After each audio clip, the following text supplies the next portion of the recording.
Dans cette vidéo, nous allons nous pencher sur le théorème fondamental du calcul différentiel et plus généralement, nous allons nous poser la question de l'existence d'une primitive à une fonction petit f. Donc pour commencer, si grand I est un intervalle de R, ce qui sera le cas dans toute la suite de cette vidéo, nous allons donner la définition de primitive d'une fonction. Si nous prenons petit f une fonction de I dans R, on appelle donc primitive de petit f toute fonction grand F définie sur grand I qui est dérivable et dont la dérivée est égale à petit f. Un théorème que vous connaissez déjà est le suivant. Si une fonction petit f admet au moins une primitive grand F sur l'intervalle grand I, alors l'ensemble des primitives de petit f est l'ensemble de toutes les fonctions du type grand F plus une constante lambda lorsque lambda parcourt R. Ainsi, une fonction qui admet une primitive a nécessairement une infinité de primitives. C'est pourquoi il est toujours très important lorsque vous présentez un devoir aussi bien à l'écrit qu'à l'oral de ne jamais parler de la primitive de petit f, mais de toujours parler d'une primitive. Donc c'est toujours le même problème, on dit le ou la lorsque l'objet est unique. Donc vous pourrez éventuellement parler de la primitive qui vérifie telle condition, qui va la rendre unique. Si vous parlez d'une primitive quelconque, dites bien une primitive et non pas la primitive. La démonstration de ce théorème est assez rapide. Nous prenons une fonction quelconque grand G de grand I dans grand R et nous allons raisonner par équivalence et voir quand est-ce que c'est une primitive de petit f. Donc grand G est une primitive de petit f si et seulement si grand G' est égal à petit f, ce qui est donc équivalent à grand G' égale grand F' puisque nous avons supposé que grand F était une primitive de petit f. Mais nous savons que l'opération de dérivation est linéaire, donc cela revient à dire que la dérivée de G-F est nulle. Ici, nous nous sommes placés sur un intervalle grand I. Donc cela revient à dire que la fonction grand G moins grand F est constante. Et donc j'insiste bien, cela c'est parce que grand I est un intervalle. Nous allons en reparler tout de suite après, mais si nous ne sommes pas sur un intervalle, ce résultat est faux.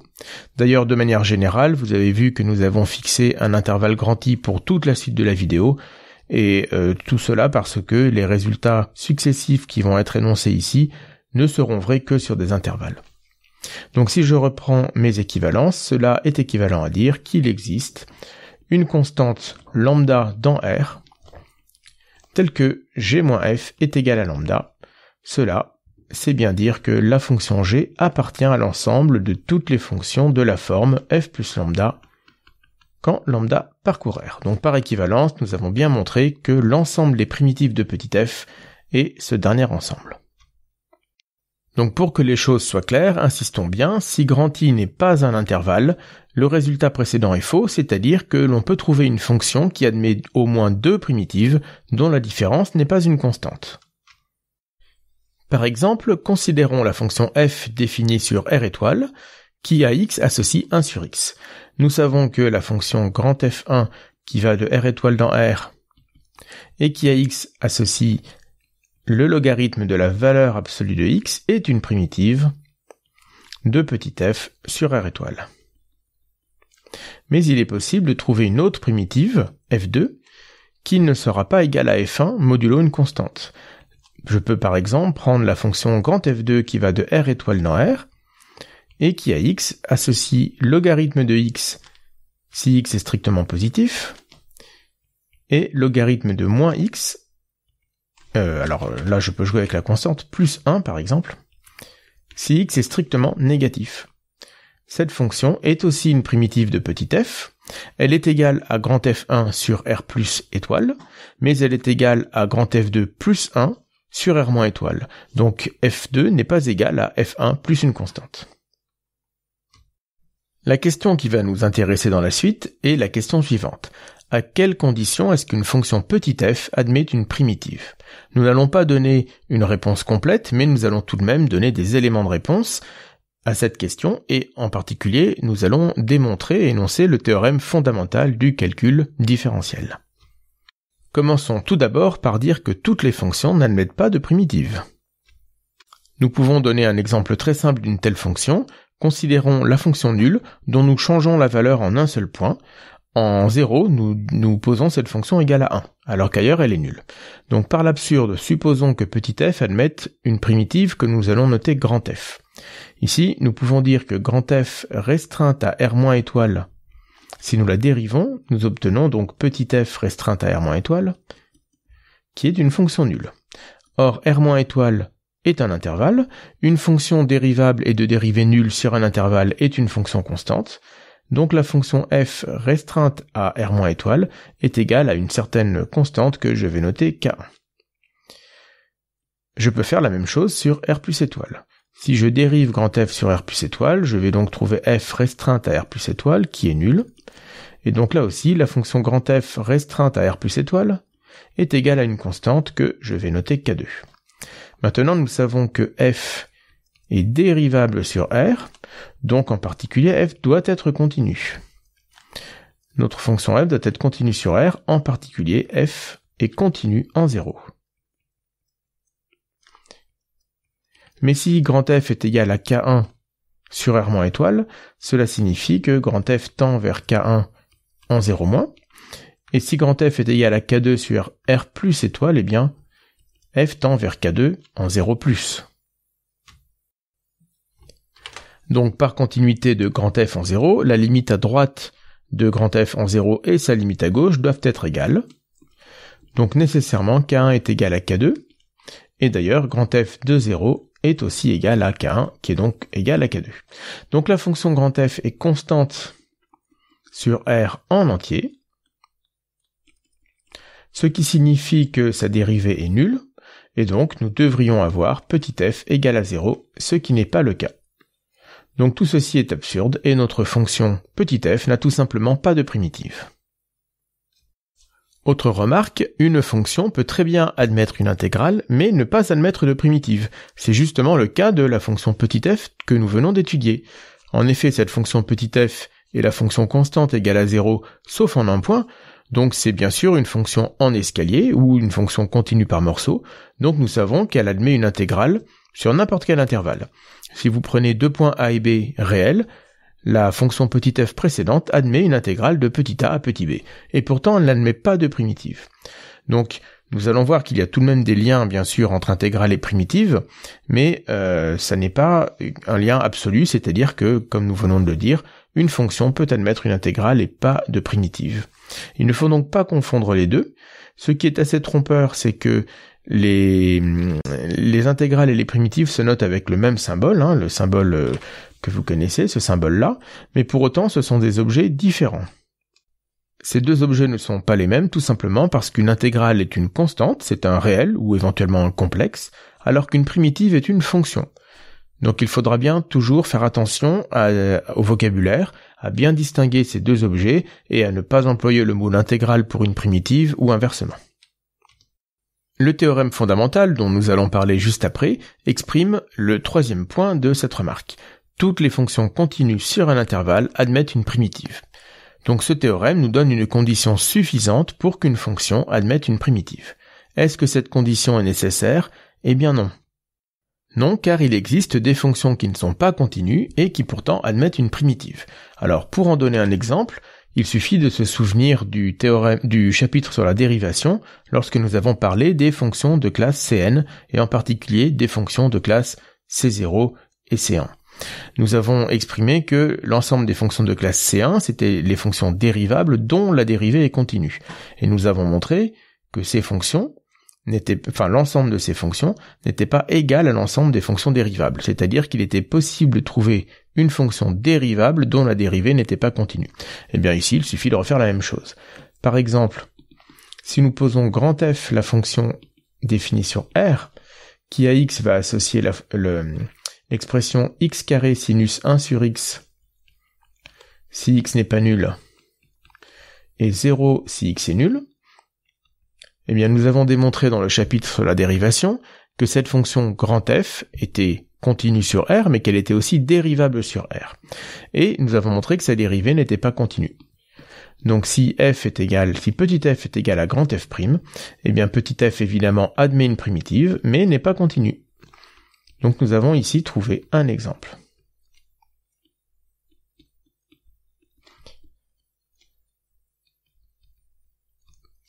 Nous pourrions mentionner ce qui est appelé le théorème de Darboux, qui ici permet d'éclairer un petit peu les remarques que nous venons de faire. Le théorème de Darboux indique que la dérivée d'une fonction vérifie ce que l'on appelle la propriété des valeurs intermédiaires, c'est-à-dire que l'image par une dérivée d'un intervalle est un intervalle. Donc grand F' d'un intervalle est encore un intervalle. Donc là, je le note en style un peu télégraphique. C'est un théorème qui n'est pas au programme. Il peut néanmoins se démontrer avec les outils du programme de sup, mais il n'est pas au programme. En tout cas, pourquoi cela est intéressant ici? Parce que si nous voulons trouver une fonction qui admet une primitive mais qui n'est pas continue, nous sommes tout de même obligés de trouver une fonction dont l'image d'un intervalle est un intervalle. Et toutes les fonctions ne vérifient pas cela. Une fonction classique qui vérifie cette propriété des valeurs intermédiaires, c'est la fonction qui à x associe sinus 1 sur x. Donc nous pourrons en reparler en classe, mais vous pouvez aussi y réfléchir de votre côté. Et c'est pour ça que dans l'exemple qui se trouve juste au-dessus, cette fonction convient bien puisque la dérivée de grand F va justement faire intervenir quelque part la fonction, alors ici cosinus 1 sur x, mais qui fonctionne de la même manière. Donc la dérivée de grand F ici, d'après le théorème de Darboux, elle vérifie bien la propriété des valeurs intermédiaires. Si nous revenons sur le tout premier exemple ici, donc l'exemple qui se trouve page de gauche à cet endroit-là, cette fonction petit f, elle ne vérifie pas la propriété des valeurs intermédiaires. Si vous prenez l'intervalle moins 1, son image par petit f consiste en 2 points, le point 0 et le point 1, ça n'est pas un intervalle. Donc cette fonction petit f n'envoie pas tous les intervalles sur d'autres intervalles, l'image d'un intervalle n'est pas toujours un intervalle, et donc d'après le théorème de Darboux, cette fonction ne peut pas être la dérivée d'une autre fonction. Je referme ici la parenthèse sur le théorème de Darboux, et nous allons énoncer le théorème fondamental du calcul différentiel, parfois aussi appelé théorème fondamental de l'analyse. Il se décompose en 3 parties, mais la seule partie vraiment importante, dont tout le reste va découler d'ailleurs, c'est la partie qui est encadrée en rose, et qui exprime que si une fonction petit f est continue sur grand I, alors elle admet une primitive. Et en particulier, nous pouvons donner une primitive précise grâce à une intégrale. Donc si t0 est un point de l'intervalle grand I, alors la fonction grand F qui à x associe l'intégrale de t0 à petit x de f de t dt est une primitive de petit f. Donc ici, bien sûr, nous voyons qu'il y a un lien très fort, malgré tout, entre intégrale et primitive, mais c'est sous l'hypothèse importante et indispensable que f est continu. Alors, autre point auquel il faut faire attention, vous voyez que il y a plusieurs variables dans l'expression de grand F. Il y a la variable de la fonction grand F, qui est petit x et qui apparaît dans la borne de l'intégrale, mais il y a aussi la variable dite d'intégration, qui, elle, est ici notée petit t, et qui est rappelée dans le symbole dt. Alors d'ailleurs, ce symbole dt n'est ici que pour nous indiquer par rapport à quelle variable nous allons intégrer. Donc il est indispensable d'écrire dt, mais il n'a pas de rôle que celui-ci, qui est un rôle malgré tout fondamental. Donc nous pouvions aussi noter cette intégrale tout simplement, intégrale de t0 à x de petit f, ce qui est plus léger, mais si nous voulons indiquer la variable d'intégration, eh bien il faut le faire sous cette forme-là, et cette écriture est importante si nous n'avons pas donné de nom à une expression, c'est-à-dire si nous voulons par exemple intégrer l'expression sinus t de t0 à x. Et bien ici, nous sommes obligés d'utiliser ce type de notation avec dt. Donc faites surtout attention à ne jamais confondre les deux variables, celle de grand F et celle d'intégration. Il est possible parfois de trouver des expressions où les deux sont mélangés. Donc cela peut être assez trompeur. On peut très bien intégrer de t0 à x une fonction du style sinus de t plus x dt. Cela, c'est tout à fait autorisé. Ce qui n'est pas autorisé, ce serait que la variable d'intégration petit t apparaisse dans les bornes. Cela n'aurait aucun sens. La variable d'intégration apparaît sous le signe intégral, elle n'existe pas en dehors de ce signe intégral. Par contre, la variable petit x, elle, rien ne l'empêche d'intervenir à l'intérieur de l'intégrale. Donc là encore, je referme la parenthèse sur ces discussions Sur les variables, nous en reparlerons de toute façon dans les séances d'exercice en classe, car ce sont des points importants. Il reste 2 points dans ce théorème. Le second point, je ne le démontrerai pas dans la suite, car il n'est pas très compliqué. La fonction grand F que nous avons définie ici, c'est une primitive de petit f, et elle s'annule en T0, puisque grand F de T0, c'est l'intégrale de T0 à T0 de petit f, donc elle est nulle. Donc si nous lui rajoutons une constante grand A, nous obtenons une fonction qui est encore une primitive de petit f, et dont la valeur en T0 est égale à grand A.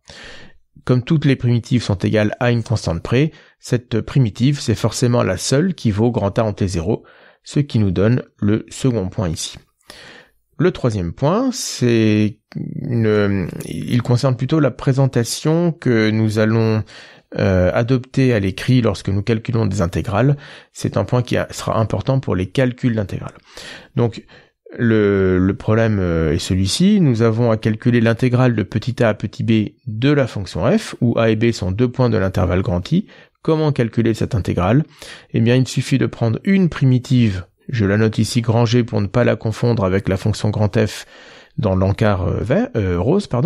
Donc, il suffit de prendre une primitive grand G de petit f, n'importe laquelle, alors nous aurons toujours G de B moins G de A égale à cette intégrale de f entre A et B. Et nous noterons la quantité G de B moins G de A comme G de T, écrit entre crochets pour petit t allant de petit a à petit b, mais c'est une notation que vous connaissez déjà. Commençons par démontrer le premier point de ce théorème fondamental. Déjà, nous pouvons dire que la fonction grand F est bien définie, car en effet, puisque petit f est continue, elle est en particulier continue par morceaux, donc elle admet une intégrale entre 2 points quelconques du segment grand I, enfin de l'intervalle grand I. Donc, si T0 et X sont 2 points de grand I, l'intégrale de T0 à X de petit f existe, et donc grand F est parfaitement bien définie. Mais il faut montrer qu'elle est dérivable, et que sa dérivée est égale à petit f. Donc nous allons le faire point par point. Nous allons fixer un point x0 dans grand I, et montrer que la fonction grand F est dérivable en x0, et que grand F' de x0 est égal à petit f de x0. Pour cela, nous allons utiliser le taux d'accroissement de grand F en x0 et essayer de voir qu'elle a une limite finie. Nous allons utiliser la continuité de petit f. Si nous fixons un epsilon strictement positif, nous savons donc par définition de la continuité qu'il existe une autre constante alpha strictement positif, lui aussi, telle que pour tout y dans I, si la distance entre x0 et y est plus petite que alpha, eh bien, on va mettre un ferro égal, eh bien, la distance entre f de x0 et f de y sera plus petite qu'epsilon. Donc nous allons utiliser ceci par la suite. Intéressons-nous donc au taux d'accroissement de grand F en x0. Pour cela, j'introduis un point x dans grand I, différent de x0.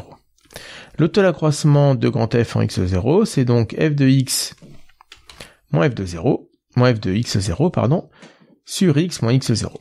Le but, c'est de montrer que cette quantité tend vers petit f de x0 quand x tend vers x0. Donc je vais lui enlever f de x0, je vais prendre une valeur absolue, et nous allons essayer de montrer que cette valeur absolue tend vers 0.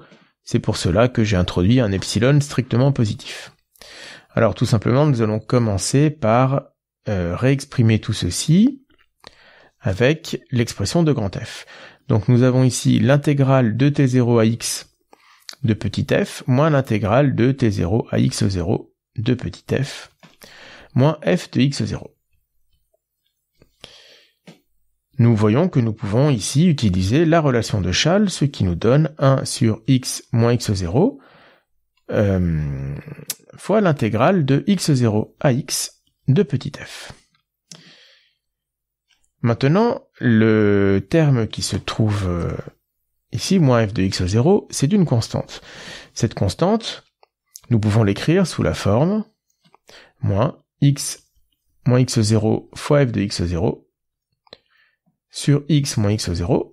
Pourquoi est-ce que cela est intéressant? Eh bien parce que nous pouvons maintenant, elle aussi, cette constante, l'écrire sous la forme d'une intégrale. Donc ici, nous avons l'intégrale de x0 à x de f de t dt, et le deuxième terme, c'est 1 sur x moins x0 fois l'intégrale de x0 à x aussi, mais cette fois-ci de la constante f de x0. C'est-à-dire que si j'intègre par rapport à t, eh bien ici, j'ai la constante f de x0. Alors qu'ici, dans la première intégrale, quand j'intègre la fonction petit f, j'intègre f de t dt. Donc finalement, nous pouvons écrire toute cette quantité sous la forme suivante. Nous pouvons sortir 1 moins x0 de la valeur absolue, et il va nous rester la valeur absolue d'une seule intégrale, l'intégrale de x0 à x, de la fonction f de t moins f de x0 dt. Maintenant, si je prends x suffisamment proche de x0, c'est-à-dire si je vérifie l'inégalité x moins x0 plus petit que alpha.